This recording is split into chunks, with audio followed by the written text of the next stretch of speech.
pagi hari ini menjelang siang, bertepatan dengan hari Senin tanggal 14 Safar ya, tahun 1446 Hijrah.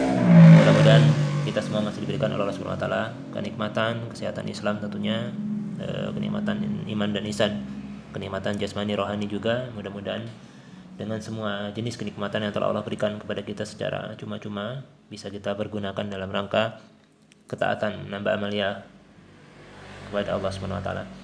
Dan mudah-mudahan kita semua yang sampai diberikan oleh Allah Subhanahu wa taala di kehidupan sampai hari ini, yang diuji dengan ujian berupa penyakit ataupun kesulitan dalam hidup ataupun dalam keluarga, Allah jadikan itu wasilah sebagai pengangkat derajatnya lebih tinggi di sisi Allah Subhanahu wa taala dan menggugurkan dosa-dosa yang telah dilakukan di masa lampau.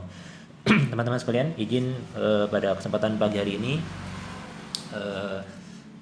sharing kembali. Di kali ini mengambilkan kitab di Sahih Al-Bukhari di halaman 163, jika kitabnya sama, terbitan Darul Alamiyah Mesir.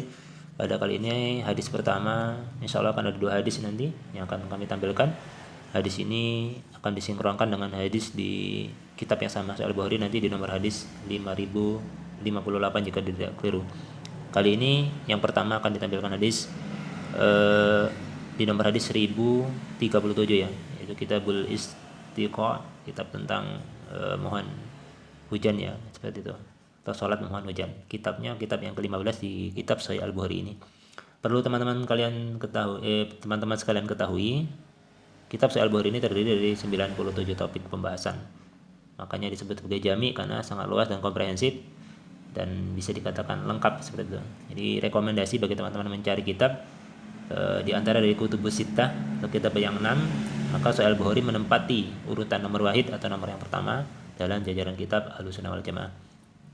Teman-teman sekalian, kali ini menampilkan hadis yang rawinya terhubung kepada sahabat Nabi yaitu An-Nafi an Ibni Umar, dari Ibnu Umar yaitu Abdullah bin Umar bin Khattab berkata bahwasanya Rasulullah SAW bersabda atau berdoa, membaca doa ya, seperti berikut doanya: Allahumma barik lana fi Samina wa fi Yamanina, yaitu ya Allah berkailah negeri Syam dan negeri Yaman, negeri Syam kami ataupun negeri Yaman kami. Qalu wa fi Najdina, maka di antara sahabat yang bertanya, dan juga negeri Najd kami, seperti itu.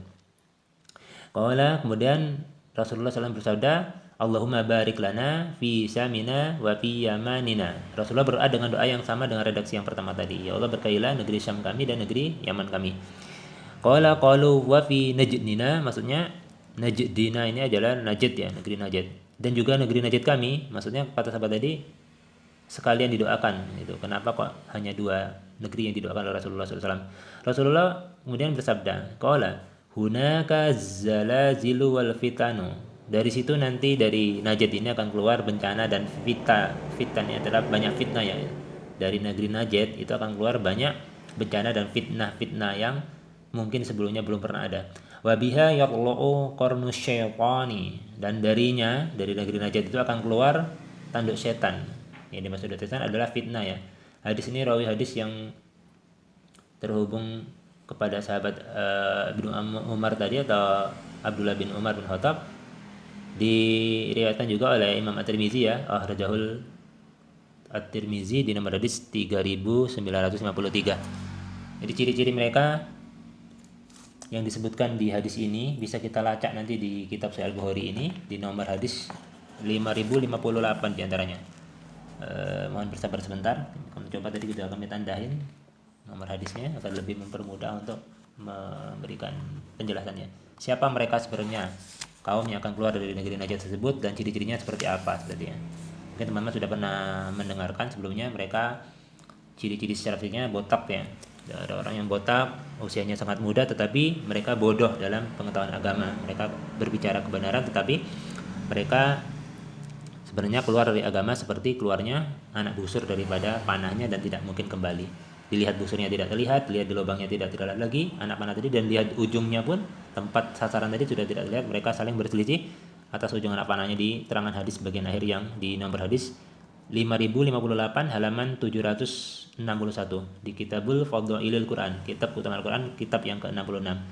Menyingkronkan gitu, siapa mereka gitu. Di nomor hadis yang ke 5057 sebelumnya itu dijelaskan juga oleh Rasulullah SAW dalam sebuah hadis, mereka ini usianya sangat muda seperti itu ya. Yaitu ya'ti fi akhiriz zaman, nanti di akhir zaman akan muncul kaumun ya.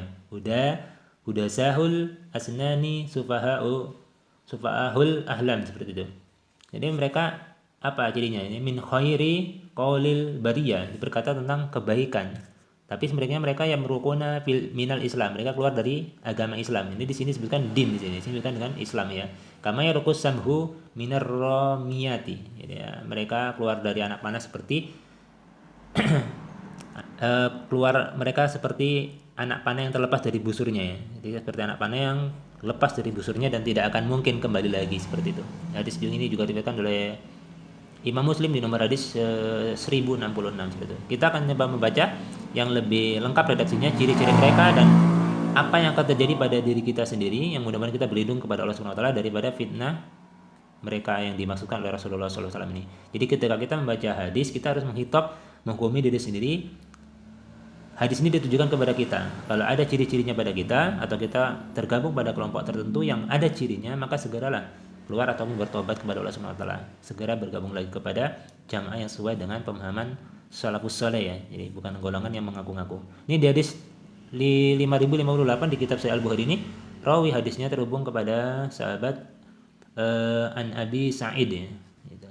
Abi Sa'id Al-Huzri radhiyallahu anhu sungguhnya qala sami'tu Rasulullah sallallahu alaihi wasallam, sungguhnya aku mendengar Rasulullah sallallahu alaihi wasallam bersabda, yaqulu yahruju fikum qaumun, itu akan keluar atau akan ada di antara kalian nanti, tengah-tengah kalian nanti suatu kaum ya, kaumun tahqiruna salatakum, itu akan datang di antara atau di tengah-tengah kalian nanti suatu kaum yang ketika salat tahqiruna salatakum ma'a salatihim, ketika kalian melihat salat mereka, maka kalian akan meremehkan salat kalian, maksudnya ini ya, tahqiruna salatakum, kalian akan meremehkan salat kalian ma'a salatihim, manakala kalian melihat salat mereka. Ciri-ciri mereka yang pertama, wasiyamakum ma'a siyamihim, kalian akan meremehkan puasa-puasa kalian baik yang wajib ataupun yang sunnah, ma'a siyamihim, ketika kalian melihat mereka berpuasa. Ini ciri-ciri di antara fitnah yang keluar tadi yang dijelaskan di sini.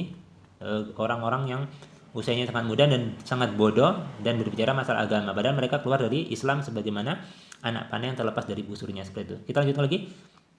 Setelah wasiyamakum ma'a siyamihim wa amalakum ma'a amalihim, dan kalian akan meremehkan amalan-amalan kebaikan kalian manakala kalian menyaksikan amalan kebaikan mereka, yaitu bisa sedekah ataupun yang lainnya, kalian akan meremehkan itu. Tidak ada apa-apanya amalan kita berupa sholat, puasa dan amalan baik lagi ketika kita menyaksikan ciri-ciri mereka yang ini dari sisi amalannya itu, dari sisi berpakaiannya seperti paling sunnah sendiri, dari sisi berbicaranya seperti sangat fasih dalam menyampaikan dalil-dalil yang sebenarnya hanya sebatas tenggorokan, tidak merasa sampai ke hati dan tidak sampai kepada pahaman yang benar seperti itu. Wa yaqra'una al-Qur'ana, dan mereka membaca Al-Qur'an, la yujawizuhana, membaca, menghafal ataupun yang lainnya yang terkait dengan Al-Qur'an, la yujawizuhana zirahum yamrukuna minad din. Jadi mereka membaca Al-Qur'an itu tidak melewati batas kerongkongannya. Yamrukuna minad dini, mereka keluar dari din atau dari agamanya, kama yamrukus samhu, seperti yang di hadis ini tadi, seperti keluarnya anak panah, melesatnya anak panah dari busurnya tadi. Ketika melihat pada pangkal anak panah tidak terlihat, ketika melihat pada lubang anak panah juga tidak melihat sesuatu, dan ketika melihat pada ujungnya tadi, tempat tujuan yang tempat melesatnya panah juga tidak terdapat sesuatu atau tidak melihat sesuatu.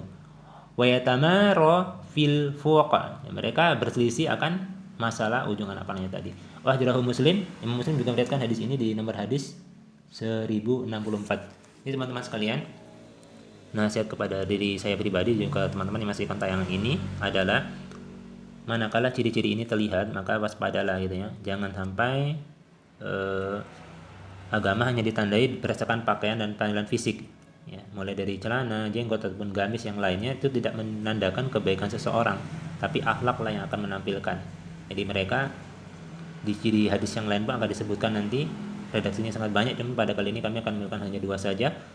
Mudah-mudahan ini pun bisa dipahami ya. Kalau ada ciri-ciri yang seperti ini, misalnya kita mengaji di suatu tempat yang ada seperti ini, maka hindarilah gitu. Hindarilah, karena kalau sudah terjebak di dalamnya dan tidak bisa keluar, nanti seperti anak panah yang dikeluarkan dari busur dan tidak akan kembali lagi. Fitnah-fitnah yang keluar dari timur sudah disebutkan banyak sekali hadis dalam kitab Musnad Imam Ahmad, dalam Sunan At-Tirmizi juga disebutkan, dalam Muwatta Imam Malik jika tidak keliru nih hadis ini juga ada. Disebutkan di hadis yang ke-400-an nomornya gitu. Seperti saya belum melacak kepada kitabnya ada pada kami, cuma kami belum melihat kepada redaksi hadisnya.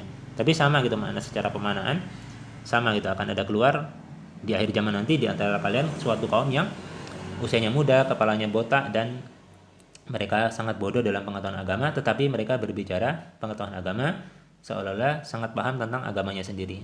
Dan ingat, mereka keluar seperti melesat seperti keluarnya anak panah dari busurnya, dan tidak mungkin akan kembali kepada kebenaran lagi jika kecuali Allah menghendaki sesuatu hal yang lain yang Allah sudah tetapkan. Afu minkum, jika ada kesalahan mudah-mudahan ini bisa dipahami. Wassalamualaikum warahmatullahi wabarakatuh.